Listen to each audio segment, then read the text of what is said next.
একটা মানুষ তার জীবনে প্রচুর পরিমাণ পাপ করেছে, যেমন শিরক বিদআত, গোপন পাপ, প্রকাশ্যে পাপ, মানুষের সাথে জড়িত পাপ করেছে। এখন সে তার ভুল বুঝে কান্নাকাটি করে তওবা করেছে। ওই ব্যক্তির তওবা কবুল হবে কিনা?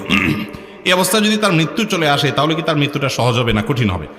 ভাইরা আমার, আল্লাহ তাআলা ক্ষমাশীল। যত গুনাহ আপনি করেন, যদি আল্লাহর কাছে লজ্জিত হয়ে চোখের পানি ফেলে দিয়ে বলেন আল্লাহ আমি আর করব না, আমি ভুল বুঝতে পারছি, আল্লাহ অনুতপ্ত হন এবং না করেন, আল্লাহ তাআলা সব মাফ করে দিবেন, সব মাফ করবেন।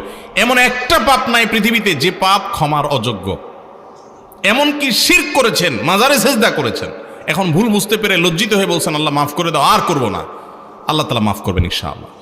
আল্লাহ ওয়াদা করেছেন, আল্লাহ বলেছেন তুবু ইলাল্লাহি জামিআন আইয়ুহাল মুমিনুন, হে ঈমানদাররা তোমরা সবাই আল্লাহর কাছে তওবা করে ফিরে আসো। লা তাকনাতু মির রাহমাতিল্লাহ, আল্লাহর রহমত থেকে নিরাশ হয়ো না। ইন্নাল্লাহা ইয়াগফিরুদ দুনুবা জামিআ, আল্লাহ সব গুনাহ মাফ করে দিবেন, কিন্তু ক্ষমা চাইতে হবে।